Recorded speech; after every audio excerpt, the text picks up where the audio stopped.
আসসালামু আলাইকুম। আশা করি সকলে ভালো আছেন। এস সুমন কম্পিউটারের পক্ষ থেকে আপনাকে জানাই স্বাগতম।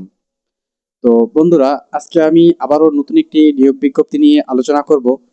তো সেই নতুন নিয়োগ বিজ্ঞপ্তি হচ্ছে যে আপনারা মংলা বন্দরে নতুন একটি নিয়োগ সার্কুলার প্রকাশিত হয়েছে।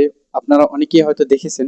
তো সেইখানে আপনারা কিভাবে আবেদন করবেন এবং আবেদনের যোগ্যতা এবং আবেদনের ফি এবং আবেদন লিঙ্ক আপনি কোথায় পাবেন সেই সম্পর্কে আমি আজকে এই ভিডিওতে আলোচনা করব। তো ভিডিওতে যাওয়ার আগে ছোট্ট একটা রিকোয়েস্ট, আমাদের এই চ্যানেলে যদি আপনি নতুন হয়ে থাকেন অবশ্যই আমাদের এই চ্যানেলটি সাবস্ক্রাইব করে পাশেই থাকবেন। বন্ধুরা, চলেন ভিডিওটি বেশি কথা না বাড়িয়ে ভিডিওটি শুরু করা যাক আমাদের কম্পিউটার স্ক্রিনের মাধ্যমে। তো সর্বপ্রথম আমরা ক্রোম ব্রাউজারে চলে যাব। ক্রোম ব্রাউজারে চলে যাওয়ার পরে আমরা হচ্ছে যে যে নিউজটা আছে সেই নিউজটা দেখব, মংলা বন্দর কর্তৃপক্ষ নিয়োগ বিজ্ঞপ্তি 2026। তো এখানে হচ্ছে যে আপনারা যে কেউ কিন্তু খুব সুন্দর করে আবেদন করতে পারবেন যারা এসএসসি এইচএসসি পাস করেছেন। তো আমি যদি একটু পড়তে পারি যে মংলা বন্দর কর্তৃপক্ষ নিয়োগ বিজ্ঞপ্তি 2026 কর্তৃপক্ষ হতে 5 জানুয়ারি 2026 ইন জারি করা হয়। 6 জানুয়ারি 2026 ইন দৈনিক নয়া দিগন্ত প্রকাশিত হয়। তো এই নিউজটি হচ্ছে যে দৈনিক নয়া দিগন্ত থেকে প্রকাশিত হয়।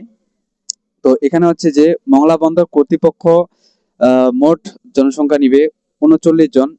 যোগ্যতা ও অভিজ্ঞতা স্বয়ংসম্পূর্ণ নারী পুরুষ 17টি জায়গায় তারা স্থায়ীভাবে চাকরি দিবে। তো এটি হচ্ছে যে বাংলাদেশে হচ্ছে যে একটি সরকারি চাকরি।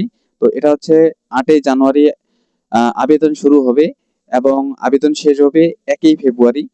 তো 1 ফেব্রুয়ারি হচ্ছে আবেদন শেষ। তো এখানে হচ্ছে যে আপনাকে অনলাইনের মাধ্যমে এটাকে আবেদন করতে হবে। এরপরে হচ্ছে আপনাকে অনলাইনের মাধ্যমে সুন্দর করে পেমেন্ট করতে হবে। এরপরে আপনি যদি আমাদের এখানে হচ্ছে যে এর পিছনে আবেদন লিঙ্ক দেওয়া থাকে, আপনারা এখান থেকেও চাইলে আবেদন করতে পারেন অথবা আমাদের কাছ থেকেও আবেদন কিন্তু করতে পারবেন। তো আমি এখানে একটু বিস্তারিত আলোচনা করি। এখানে হচ্ছে যে অষ্টম পাস অথবা এসএসসি এইচএসসি পাস লাগবে এবং নারী পুরুষ আপনারা উভয়ে কিন্তু এখানে আবেদন করতে পারবেন। নারী পুরুষ আপনারা উভয়ে কিন্তু এখানে আবেদন করতে পারবেন। এরপরে হচ্ছে নতুন এবং পুরাতন সকলেই কিন্তু এখানে আবেদন করতে পারবেন। ঠিক আছে, এটা হচ্ছে যে 17টি ক্যাটাগরিতে জব দিবে আপনাকে। তো এরপরে হচ্ছে যে আপনাকে টেলিটক এর মাধ্যমে এখানে আবেদন করতে হবে। এরপরে হচ্ছে আপনি চাইলেও ওদের ওয়েবসাইটটিতে একটু দেখে নিতে পারেন, ওদের ওয়েবসাইটে। তো এখানে হচ্ছে যে আপনি চাইলে পিডিএফটা ডাউনলোড করে আপনি সুন্দর করে পড়ে তারপর হচ্ছে যে এখানে আবেদন করতে পারেন।